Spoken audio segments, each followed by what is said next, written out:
Hi, it's Mark from Top Local. We're here with Bernie Pawlik, Pawlik Automotive in Vancouver, BC, Canada, in the midst of the lockdown, COVID craziness times, and we're talking cars. And Pawlik Automotive is, of course, 22-time winners of Best Auto Repair in Vancouver as voted by their customers. Today, we're going to talk about a fairly popular vehicle, the BMW 328i. How are you doing this morning, Bernie? Doing very well. So what was happening with this 3 Series BMW? So the car, a 2013 328i, the owner had a couple of issues. One was oil leakage, some warning lights on the dash. The engine didn't feel like it was performing properly, possibly some misfires. So those were the client's concerns and things that we looked at. And so you did some diagnosis. What did you find? Yeah, so we started with the scan tool diagnostic. We basically hooked the scan tool up, did a full code read of the vehicle. There was a couple of codes in the engine. Did a visual inspection of the vehicle and noted a lot of oil leakage. It was severe. There was oil leaked out everywhere, all over the top of the engine, the bottom, sort of the usual spots that we might find oil leaks on this engine, like around the oil pan gasket area. There was oil around the oil filter housing area, down the front of the engine, in a lot of spots. But of course, without cleaning things up and doing proper diagnosis, it's hard to tell where it's leaking from, and we don't want to sell a bunch of work customer doesn't need. So first step, we did an engine shampoo. We cleaned it up thoroughly and then ran the engine and noted immediately an enormous oil leak coming from the oil filter cap housing area. Where the cap sits, there's oil leaking right between the cap and the housing. The other thing we noted is the engine oil service was way overdue, like by thousands of kilometers. So first thing we proceeded with was an an oil service on the vehicle, and sealed that all up, and then we proceeded from there. We figured that a lot of the problems with the engine may have actually been due to the fact that the oil level was A, low, and B, just very old. So that's kind of where we proceeded. I'm going to show a picture here actually of the oil filter while we're talking. So this is actually the car. It's a 2013, classic BMW 3 Series, definitely their most popular model, 4-door sedan. Nice vehicle for sure. This is what the oil filter looked like. So we took the oil filter out. It had been in there so long, it actually just broke in half when we took it apart. This is the O-ring seal that goes around the filter cap. I don't have a picture of the filter cap, but it's basically a plastic cap, and there's a replaceable seal. This seal was hard as a hockey puck. I mean, if we grabbed it, we could probably crack it in our hands. It was so hardened. So this is why the oil was leaking out. I mean, the filter, this is not uncommon when we see vehicles that have been way overdue for oil services, Mercedes or BMWs, any cartridge filtered vehicles. That material just breaks down and it goes hard and it just cracks apart. Which engine is this?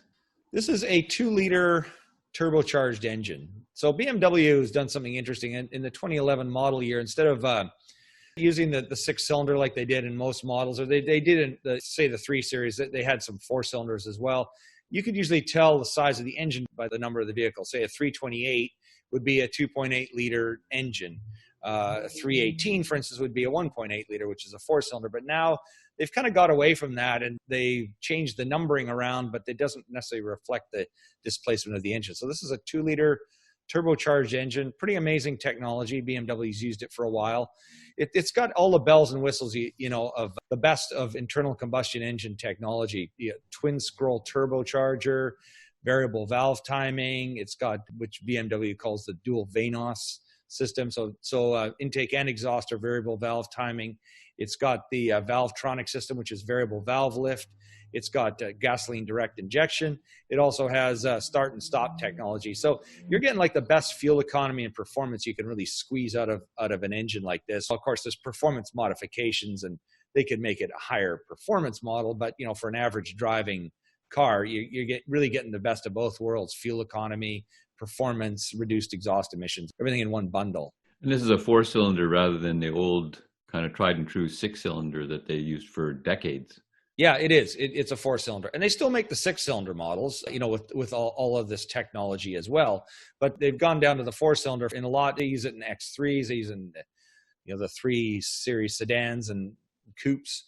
So it's awesome. I mean, lots of power. I can't remember I think it's 250 horsepower or something like that, which is pretty damn good, for a little engine like that. And it's a nice compact engine too. There's a lot of room in the engine compartment because you can put a 6-cylinder engine in there. So it's actually nice to have a vehicle that has some extra space in an engine compartment that they haven't just crammed it all full of everything. So as you mentioned, probably the height and what really all of the current popular auto manufacturers, or what we consider as the historic auto manufacturers, are the best at is making really high performance or really efficient gasoline or diesel powered internal combustion engines. And are they ready for the future? Are they ready for the future? Well, they're trying. This could be a whole separate podcast. I know we talked earlier about Volkswagen and how their ID series is sitting idle. Maybe that's what the ID stands for, idle, due to software problems. Whereas another manufacturer like Tesla, for instance, started off more as a software company and a unique manufacturer, and they've kind of taken things in a different direction. I mean, I have no doubt that a lot of, like the original car manufacturers are going to come through with some pretty neat cars, but they're just, they'll muddle their way through for a while, and some of them probably won't survive. So you've talked about the value of scheduled maintenance many, many times, and how doing that when it's due and how important it is for internal combustion engines, and especially BMWs, but also many other manufacturers as well, especially with these high performance tweaked to the nines engines that are doing the very best possible way that they can. So what can happen when you leave your oil changes too long? Well, of course, we already looked at this picture of this oil filter. That's not a good thing. This is supposed to filter and clean your oil. So, I mean, that's just one little thing that you can see. But I talked about all the technology in this engine. I mean, all these things require clean oil. When you start getting sludge, which builds up when you don't change your oil enough, it blocks things off. Variable valve timing systems stop working. And this isn't a BMW only thing. This is any car, Japanese, North American, European, anything with an internal combustion engine. Clean oil is so critical for performance.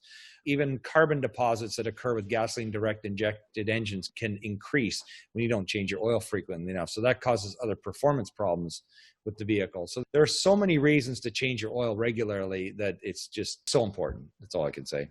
And how often should this type of BMW get serviced?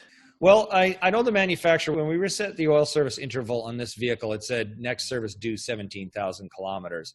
My opinion, that's way too long. But, the owner of this vehicle left it way over that interval, like by probably 10,000 Ks, I believe. So, and we see this often. People they get busy, or whatever happens, they don't do it. But even 17,000 kilometers is too long. I mean, really, in my opinion, and I think a lot of other people in our industry, 10 to 12 is probably as far as you should go.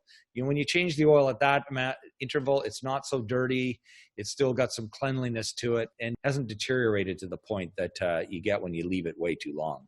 So there you go. If you're looking for service for your BMW in Vancouver, regularly scheduled service to make sure you get the maximum life out of your vehicle, the guys to see are Pawlik Automotive. You can reach them at 604-327-7112 to book your appointment. You got to call and book ahead. They're always busy. Check out the website, pawlikautomotive.com. Hundreds of videos and articles on there about repairs of all makes and models of cars. Pawlik Auto Repair is the YouTube channel. Hundreds of videos on there. And of course, thanks for listening to the podcast. Leave us a review wherever you're picking your podcast up from. And thanks, Bernie. Thank you, Mark. Thanks for watching.